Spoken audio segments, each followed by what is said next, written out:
Training শেষে পর্যালোচনা করা হয় যে সে কতটুকু শিক্ষা গ্রহণ করছে।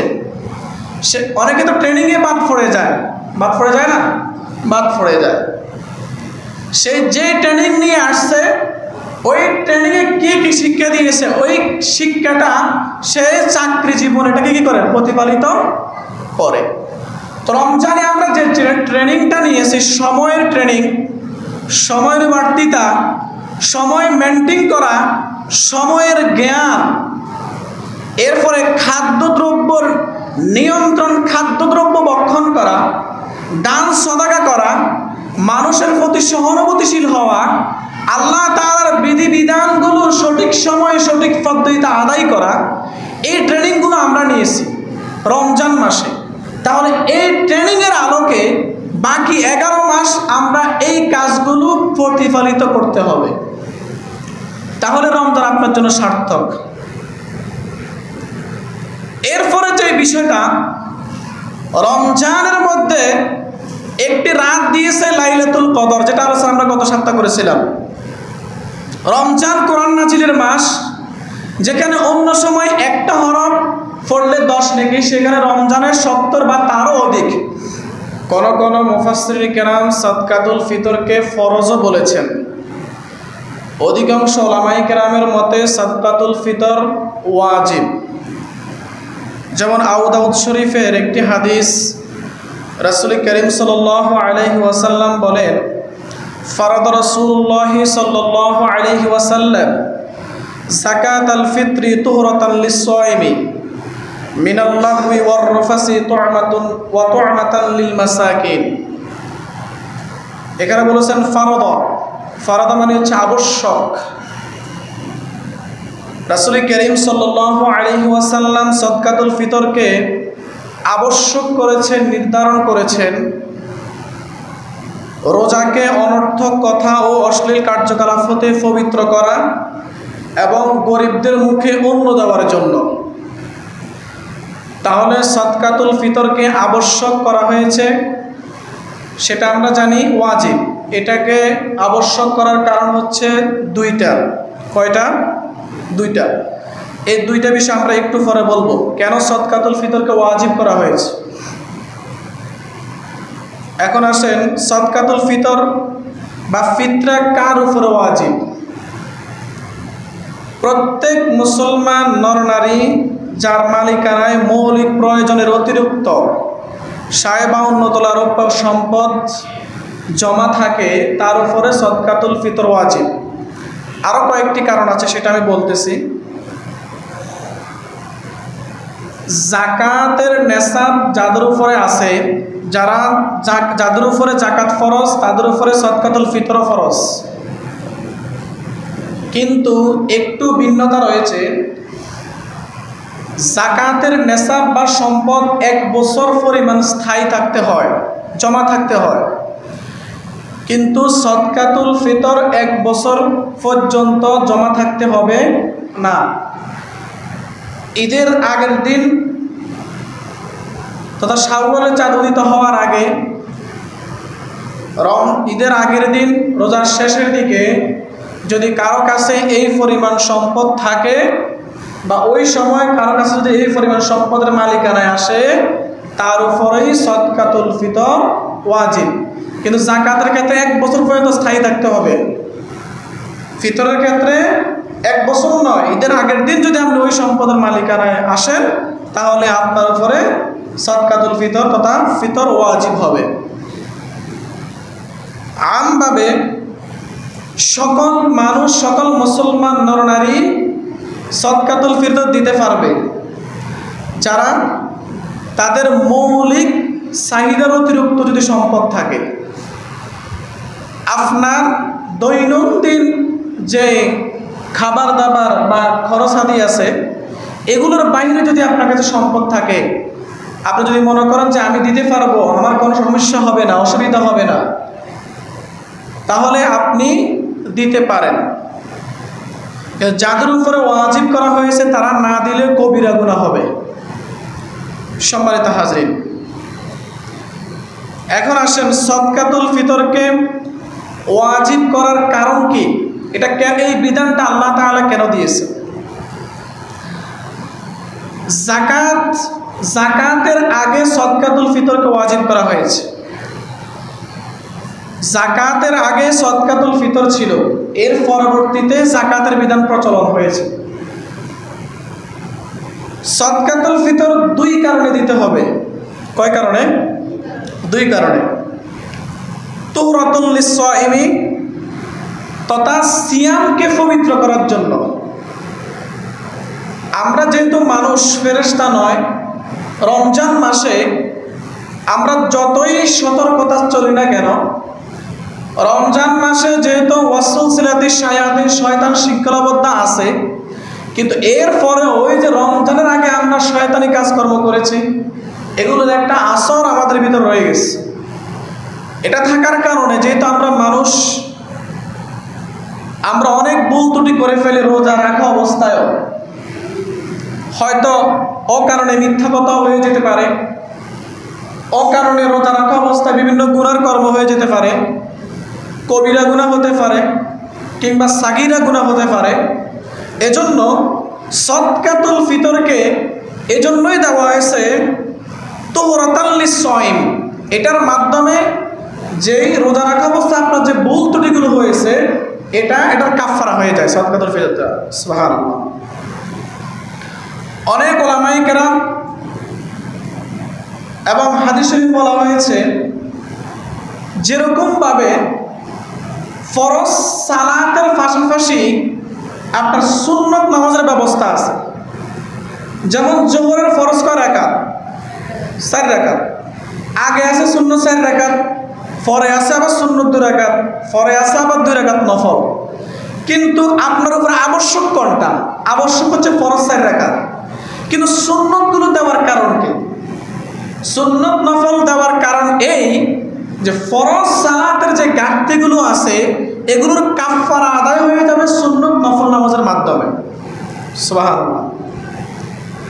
আরেকটা বলি, যেমন সালাতের মধ্যে যখন আমরা ভুল করি, তখন সাহু সেজদার একটা নিয়ম আছে, বুঝুন তো? সাহু সেজদা, এই সাহু সেজদাটা সালাতকে পূর্ণতা এনে দেয় বা সঠিক করে দেয়, পবিত্র করে দেয়।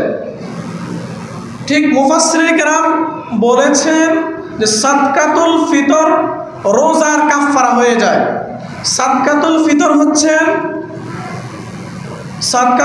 হচ্ছেন রোজার সাহু সেজদা। এজন্য যাদের উপরে ওয়াজিব হয়েছে কিংবা যাদের উপরে ওয়াজিব হয় নাই, যদি মনে করেন আপনি দিতে পারবেন, আপনার মৌলিক সাংসারিক খরচের বাহিরে যদি আপনি সাদকাতুল ফিতর দেন, তাহলে আপনার কোনো সমস্যা হবে না, সাংসারিক কোনো ক্ষতি হবে না। তাহলে আপনার উপর ওয়াজিব না হলেও সুন্নত হিসেবে মিসকিন গরিবদের কথা চিন্তা করে আপনি সাদকাতুল ফিতর দিতে পারেন। আশা করি বুঝাতে পারছি। দ্বিতীয় যে কারণ আপনি দিবেন সাদকাতুল ফিতর, সেটা হচ্ছে মিনাল্লাহি ওয়ার রাফাসি ওয়া তু'মাতাল লিল মাসাকিন। সেটা হচ্ছে গরিবদের মুখে অন্ন দেওয়ার জন্য। যেহেতু বিশ্বের অনেক খাদ্য সংস্থা আছে,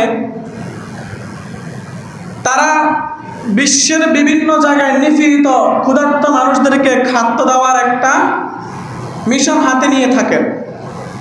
কিন্তু তার আগে যে ইসলাম এই বিধানটা দিয়ে রাখছেন, সেটা আমরা অনেকেই জানি না। সাদকাতুল ফিতর বা যাকাতুল ফিতর বা যাকাতের মাধ্যমে অসহায় গরিব মিসকিনদেরকে তাদের ক্ষুধা নিবারণের জন্য এবং তাদের মুখে হাসি ফুটানোর জন্য, ঈদের আনন্দ ভাগাভাগি করে নেওয়ার জন্য একটা মাধ্যম। কথা বুঝতে পারছি?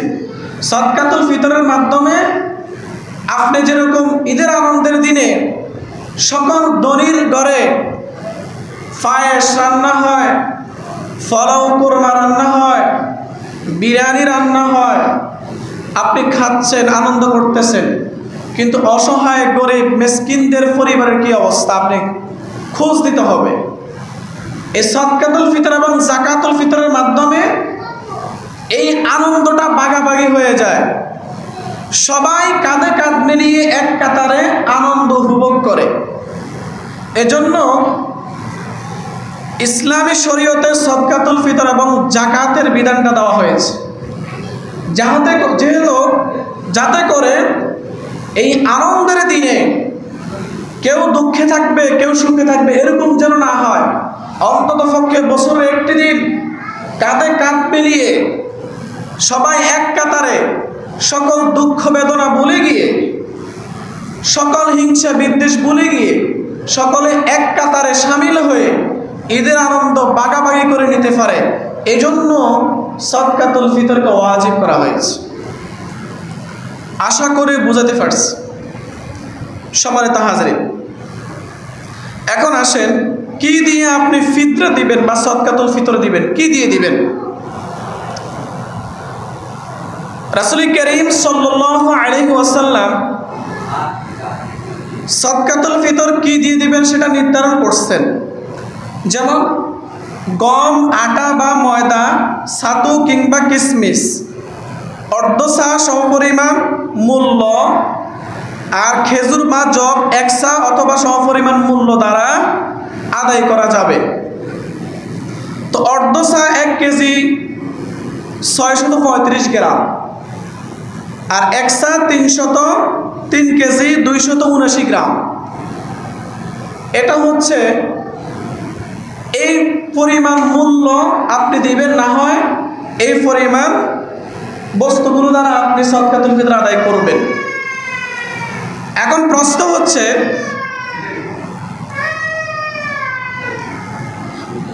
গম, আটা বা ময়দা দিয়ে আপনি দিবেন না টাকা দিয়ে দিলেও চলবে? এটা প্রশ্ন। এই ক্ষেত্রে সামান্য কিছু মত পার্থক্য রয়েছে। কিছু উলামায়ে কেরাম বলেন যে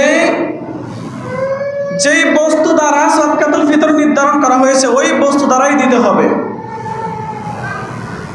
আবার অধিকাংশ উলামায়ে কেরাম নির্ভরযোগ্য মত অনুযায়ী বলছেন, যেহেতু সদকাতুল ফিতর দেওয়ার উদ্দেশ্যই হচ্ছে মিসকিনদেরকে আনন্দিত করা, তাদের সাথে আনন্দ ভাগাভাগি করা, তাদের দুঃখ কষ্টগুলো লাঘব করা, সেহেতু যেই জিনিস দ্বারা দিলে গরিব মিসকিন তাদের দুঃখ কষ্ট নিবারণ হবে, তারা আমাদের মতো আনন্দ করতে পারবে, সেই পরিমাণ বস্তু বা দ্রব্য দ্বারা দিলেই চলবে। এজন্য আমরা গম, আটা, ময়দা, চাউল, জব, ছাতু, কিশমিশ, খেজুর এগুলো আমরা দেই না, আমাদের দেশে, আমাদের বাংলাদেশে দেয় না। তবে আপনি এগুলো দিলেও দিতে পারবেন, এগুলো দিলেও আদায় হবে, আমরা এটার মূল্য দিই। তো যেহেতু ইন্টারনেটের যুগ, আপনারা অনেক উলামায়ে কেরামের বক্তব্য শোনেন, বলে যে না এটা দিয়ে দিতে হবে, টাকা দিলে হবে না। সে তো এটা ভালো করে বিশ্লেষণ করে ভেঙে দিচ্ছি। এই দুইটার যে কোনো একটা আপনি বেছে নিলেই চলবে, টাকা দিলেও চলবে, আবার এই বস্তুগুলো দ্বারা আপনি সদকাতুল ফিতর আদায় করতে পারবেন। এখন টাকা দিলে চলবে কেন? চলবে এজন্যই, আমাদের দেশের প্রধান খাদ্য কি? চাউল, ঠিক না? ভাত। তো অনেকেই একটু মানে ওই যে জোর সহিত বলে যে না আমি ওই যে রাসূল সাল্লাল্লাহু আলাইহি ওয়াসাল্লাম যে বস্তু নির্ধারণ করছেন সে অনুযায়ী আমি দেব। ঠিক আছে, ইটস ওকে, আপনার যুক্তি ঠিক আছে, কিন্তু আপনাকে চিন্তা করতে হবে রাসূল সাল্লাল্লাহু আলাইহি ওয়াসাল্লাম সদকাতুল ফিতর দিয়েছেন কেন? মিসকিনদের কষ্ট লাঘবের জন্য। এখন যেটা দিলে মিসকিনদের কষ্ট দুঃখ লাঘব হবে, সমাধান হবে, ওটা দিলেই তো চলে, ঠিক না? তো যদি সবাই চাউল দেয়, সবাই চাউল দিল, এখন বলেন ঈদের দিনে সবাই বাতনি খাবে, ভাত খাবে? দেখা গেছে সবাই চাউলে দিল, এই চাউলগুলো ওই গরিব বা মিসকিন লোকটা ঠিকই বাজারে বিক্রি করবে। বিক্রি করার পরে সেই ওই যে অন্যান্য খাদ্যদ্রব্যগুলো কিনবে, যেমন গোশত কিনতে পারে, হ্যাঁ, ফলও কিনতে পারে, মাছ কিনতে পারে, অন্যান্য দ্রব্য বস্তুগুলো সে কিনতে পারে। তাহলে ঘুরে ফিরে একই হলো, ঠিক না কথা? এজন্য টাকা দিয়ে দিলেও চলবে, এখানে গাদ্দারি করার সুযোগ নেই। আবার যদি বলেন যে না আমি ওইটাই দিব, তাহলে দেন, সমস্যা নেই, কিন্তু আপনাকে চিন্তা করতে হবে কোনটা দিলে মিসকিনদের দুঃখ কষ্ট লাঘব হবে। সম্মানিত হাজির, সেজন্য এই মাসআলাটা ভেঙে দিলাম, টাকা দিয়ে দিলেও সদকাতুল ফিতর আদায় হয়ে যাবে। বাংলাদেশের ইসলামী ফাউন্ডেশন কর্তৃক সবসময় এগুলো বিচার বিশ্লেষণ করে ভেঙে দিয়ে দেয় যে কত টাকা। সেজন্য আমাদের আর ওই যে অর্ধ চা, 1 চা 3 কেজি, এত 100 টাকা, এত গ্রাম, এগুলো আর মাপতে হয় না। এই বছর 2024 সালে ইসলামিক ফাউন্ডেশন কর্তৃক যে ফিতরা নির্ধারণ করছেন সেটা হচ্ছে 115 টাকা সর্বনিম্ন। তো যারা ধনবান ব্যক্তি আছেন, যেহেতু নিম্ন নির্ধারণ করছেন 115 আর সর্বোচ্চ 3000 টাকা একজনের সাদাকা। সর্বনিম্ন কত? 100, তো মুখস্থ করেন না, তো ভুলে যাবেন। সর্বনিম্ন কত? 115 আর সর্বোচ্চ 3000। এবারে 115-এর পরে আপনি নিজে অ্যানালাইসিস করবেন আপনি কত টাকা দিলে আপনার সমস্যা হবে না। সবার কাছে সমান টাকা নাই, ঠিক না? কারো কাছে সাংসারিক অতিরিক্ত 1 লক্ষ টাকা আছে, কারো কাছে 5 লক্ষ আছে, কারো কাছে 1 কোটি আছে, কারো কাছে 5 কোটি আছে, কারো কাছে 100 কোটি আছে। যে 100 কোটি টাকার মালিক, 1 কোটি টাকার মালিক, সে যদি 115 টাকা করে দেয়, আদায় হবে? হবে না। সেজন্য যার যার সম্পদ অনুযায়ী সর্বনিম্ন 115 টাকা ধরে সর্বোচ্চ 3000, 5000 পর্যন্ত আপনি দিতে পারেন। এখন আসেন, কে এই সদকাতুল ফিতর আদায় করবে? পরিবারের কর্তা যিনি, তিনি সবার পক্ষ থেকে আদায় করতে পারেন। তবে তিনি ছাড়া যদি বাকি সদস্যরা যদি সম্পদের মালিকানায় থাকে, যেমন পরিবারের কর্তা, বাপ কিংবা বড় ভাই, এখন দেখা যাচ্ছে আপনার সন্তানেরাও আলাদা আলাদা সম্পদের মালিক, তাহলে তারাও সদকাতুল ফিতর দিতে হবে, তাদের উপর আলাদা ওয়াজিব। আপনার বোন যদি আপনি বিয়ে দিয়ে দেন বা আপনার কন্যাকে বিয়ে দিয়ে দেন, তাহলে আপনার কন্যা কিংবা বোনেরটা আপনি দিতে হবে না, তার স্বামীর বাড়ির তারা দিবে। আপনি দিবেন আপনার স্ত্রীর, আপনার পুত্রবধূর। আলাদা আলাদা সম্পদ যদি সবাই আলাদা মালিকানা হয় তাহলে আলাদা আলাদা দিবে। আর যদি আলাদা মালিক না হয় আর না বালে শিশু বাচ্চা থাকে, তাহলে সকলের পক্ষ থেকে পরিবারের সরকার যিনি, কর্তা যিনি, তিনি সদকাতুল ফিতর আদায় করে দিতে হবে, ওয়াজিব। সম্মানিত হাজরিন, এই সদকাতুল ফিতর কখন দিবেন? সাদকাতুল ফিতর ঈদের দিনে সুবে সাদে উদিত হওয়ার পর থেকে আপনি দিতে পারেন। তবে আপনি যদি মনে করেন যে এত তাড়াতাড়ি ঈদের সালাতে যেতে হবে বা অন্যান্য ব্যস্ততা আছে, আমি আদায় করতে সমস্যা হবে, কষ্ট হবে, তাহলে ঈদের 2-1 দিন, 3 দিন, 4 দিন বা 5 দিন, 1 সপ্তাহ আগেও আপনি দিয়ে দিতে পারেন। কখন পর্যন্ত সময়? ঈদের সালাতে যাওয়ার আগ পর্যন্ত সময়। কথা বোঝা গেছে? ঈদের সালাতে যাওয়ার আগ পর্যন্ত সময়। কেউ যদি ইচ্ছাকৃতভাবে ঈদের পরে দেওয়ার নিয়ত করে রাখেন, তাহলে তার সদকাতুল ফিতর আদায় হবে না। এটা সাধারণ সদকা হিসেবে পরিগণিত হবে, আপনি গুনাহগারে থেকে যাবেন। তাহলে ঈদের সালাতের পরে কোনো সদকা দেওয়া যাবে না, ঈদের সালাতের আগেই আদায় করে দিতে হবে। ঈদের সালাতের পরে যদি আপনি এমনি সাধারণ দান করেন তাহলে এটা ভিন্ন কথা, এটা হবে, জায়েজ আছে। কিন্তু ঈদের সালাতের আগেই আপনাকে কি করতে হবে? আদায় করে দিতে হবে। সম্মানিত হাজরিন, আশা করি সদকাতুল ফিতর সম্পর্কে আপনাদেরকে বুঝাইতে সক্ষম হয়েছে। এখন আসেন আমরা রমজানের শিক্ষা নিয়ে একটু আলোকপাত করি। সম্মানিত হাজরিন,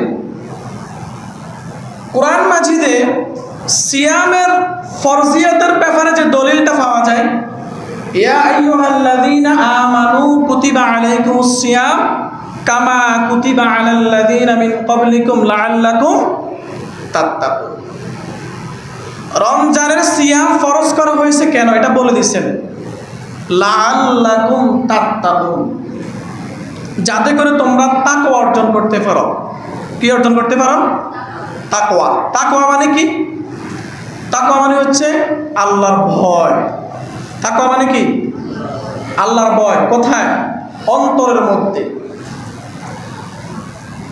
যার অন্তরের মধ্যে আল্লাহর ভয় আছে, যার ভিতরে তাকওয়া আছে, সেই 7 সমুদ্র 13 নদীর ভিতরে থাকুক, মহাশূন্যের মধ্যে, আকাশের মধ্যে থাকুক, বা লোক চক্ষুর অন্তরালে থাকুক, পাহাড়ে থাকুক, জঙ্গলে থাকুক, সেই যেখানে থাকুক না কেন, সে সর্বাবস্থায় আল্লাহর ভয় নিয়ে থাকবে এবং সর্বাবস্থায় আল্লাহর বিধানাবলী ভয়ের সাথে পালন করে যাবে।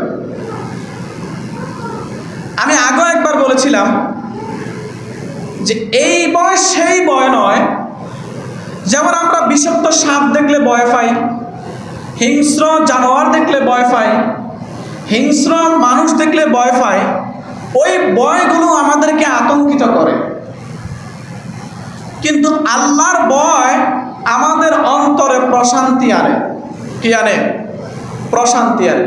যে সবসময় আল্লাহর ভয় নিয়ে চলে, সবসময় সে প্রশান্তিতে থাকবে। তাকওয়া মানে কি? কিরকম ভয়? আপনি ব্যবসায়ী, ব্যবসা করবেন হালাল পন্থায়, এটাই তাকওয়া। আপনি কোনো জিনিস ওজন করে মেপে দিচ্ছেন, আপনি আল্লাহকে ভয় করে সঠিক ওজনটাই করবেন, এটাই তাকওয়া। আপনি চাকরিতে আছেন, সময় মেনটেন করে যাওয়া, যে কোম্পানি আমার উপর হক, আমি মাস শেষে কোম্পানির বেতন খাই, 8টা বাজে অফিস শুরু, 4টা বাজে শেষ। আপনাকে অফিস মেনটেন করা, যদিও কোম্পানির সিইও কিংবা জিএম বলেন বা মালিক যারাই আছে, সবসময় অফিসে থাকে না, কোম্পানিতে থাকে না, ফ্যাক্টরিতে থাকে না। আপনি চাইলে ফাঁকিবাজি দিতে পারেন, কিন্তু আপনি ফাঁকিবাজি দিবেন না কেন? কেউ দেখে না, দেখতেছেন কে? আল্লাহ তাআলা। এটাই হচ্ছে তাকওয়া। আপনি জীবনের সকল বিধিবিধান, সকল কাজকর্ম আল্লাহর হুকুম মাফিক করার নামই হচ্ছে তাকওয়া। সকল কাজকর্ম যেটা আল্লাহ তাআলা নিষেধ করছেন ওটা বর্জন করার নামই হচ্ছে তাকওয়া। কথা বোঝা গেছে? তাহলে সারাংশ বা সারমর্ম হিসেবে আমরা যেটা বুঝি সেটা হচ্ছে তাকওয়া হচ্ছে সেটা যেটা আল্লাহ তাআলার হুকুম মাফিক চলা এবং আল্লাহ তাআলা যে কাজগুলো করতে বলছেন ওগুলো করা, যে কাজগুলো করতে নিষেধ করছেন ওই কাজগুলো বর্জন করার নামই হচ্ছে কি? তাকওয়া। এটা হচ্ছে রমজানের 1 নাম্বার শিক্ষা। যেহেতু রোজার মূল উদ্দেশ্যই হচ্ছে তাকওয়া অর্জন করা, আপনি রমজানে তাকওয়া অর্জন করলেন কিরকম ভাবে? যেমন যারা সিয়াম পালন করে রোজা অবস্থায় চাইলেই লোক চক্ষুর অন্তরালে খাদ্যদ্রব্য আমরা গ্রহণ করতে পারি, চাইলে গোসলখানায় পুকুর ঘাটে আমরা ডুবের নিচে আমরা কি করতে পারি? পানি খেতে পারি। চাইলেই আপনি লোক চক্ষুর অন্তরালে খাদ্যদ্রব্য গ্রহণ করতে পারেন, কিন্তু আপনি খান না। আপনার ভিতরে একটা কাজ করেন যে কেউ দেখে না, দেখতেছেন কে? এই তাকওয়া অর্জন আপনাকে করতে হবে সকল বিধিবিধানের ক্ষেত্রে। রমজান এটাই আপনাকে শিক্ষা দিয়েছে। সম্মানিত হাজরিন, রমজানকে বলা হয়েছে ট্রেনিং এর মাস। যারা চাকরিতে প্রথমে জয়েন করে, অ্যাপয়েন্টমেন্ট লেটার পায়, তাদেরকে ট্রেনিং এর ব্যবস্থা করা হয় বিভিন্ন বাহিনীগুলোতে বেশি। রমজানে একটা ফরজ 70টা ফরজ কিংবা তারও অধিক। রমজানে একটা ফরজের সেজদা মানে একটা, রমজানে একটা নফলের সেজদা মানে ফরজের সেজদার সমান। এটা রমজান উপলক্ষে বিশেষ অফার আল্লাহ তাআলার পক্ষ থেকে। কিন্তু এরপরে আবার লাইলাতুল কদর দেওয়া হয়েছে, যেখানে বলেছে মান কামা লাইলাতুল কদরি ঈমানান ওয়া ইহতিসাবান গুফিরা লাহু মা তাকদ্দামা মিন যামবিহি। লাইলাতুল কদরে যে ব্যক্তি ঈমান এবং ইহতিসাবের সহিত আমল করবে, আল্লাহ তাআলা তার পূর্বের, ভবিষ্যতের, বর্তমানের সমস্ত গুনাহ মাফ করে দেবেন। তাহলে এই মহিমান্বিত রজনীয় রমজান মাসে কোরআন, রমজান মাসে শাহরু রমাদান আল্লাযী উনজিলা ফীহিল কোরআন, কোরআন নাযিল হয়েছিল রমজান মাসে। এত কিছুর পড়ার পরে, এত কিছু দেওয়ার পরে কিয়ামতের ময়দানে আল্লাহ তাআলা যখন আপনার আমলের খতিয়ানটা টান দিবেন। আমলের খতিয়ানটা দেখার পরে যখন দেখা যাবে যে আপনার আমলের খাতার মধ্যে খতিয়ানের মধ্যে কোনো আমল নাই বা আছে যেও তা খুবই কম, তখন আল্লাহ তাআলা খোঁটা দিয়ে দিয়ে খোসায় খোসায় আপনাকে জিজ্ঞেস করবে, বান্দা। তখন তো আমরা এই কথা বলতে পারবো না যে ইয়া আল্লাহ, বনি ইসরাইলদের মানুষদেরকে আপনি 1000 বছর, 500 বছর, 700 বছর আপনি হায়াত দিয়েছেন, আমাদেরকে হায়াত দিয়েছেন 60 বছর, 70 বছর কিংবা 100 বছর, এজন্য আমরা বেশি আমল করতে পারি নাই। এই কথাটা বলার সুযোগ নেই, কারণ আল্লাহ তাআলা বলেছেন যে লাইলাতুল কদরি খায়রুম মিন আলফি শাহরিন, এমন একটি রাত, এই রাত যেই রাত 1000 মাসের চেয়ে উত্তম, যেই রাত 1000 মাসের চেয়েও উত্তম। মানে আপনি এক রাতে ইবাদত করলে হাজার হাজার মাস, হাজার মাস মানে হাজার হাজার মাস, 1000 নয়। কথা বুঝে গেছে? এখানে বলছেন কি 1000 মাস চেয়ে উত্তম, এখানে হাজার শব্দ ব্যবহার করছেন। হাজার মানে হাজার হাজার, 1000 নয়। তো যদি আপনি 1000 ধরেন, 60 বছর বাঁচলে বালেগ হয়েছেন 10 বছরে, তাহলে আপনি 50টা লাইলাতুল কদর পাইলেন। এই রাতগুলোতে ইবাদত করলে তো কত হাজার বছরের ইবাদত বন্দেগী আপনার আমলের খতিয়ানের মধ্যে থাকার কথা। তো আল্লাহ খুঁটিয়ে খুঁটিয়ে বলবেন যে বান্দা, তোমাকে তো আমি দিছিলাম বিশেষ অফার, কই আমল কই? বান্দা, তোমাকে রমজান দিয়েছি, বলছে লাআল্লাকুম তাত্তাকুন, সিয়ামটা দিয়েছি তাকওয়া অর্জন করার জন্য, কই তুমি তো কোনো বিধিবিধান তুমি আমাকে ভয় করে করো নাই।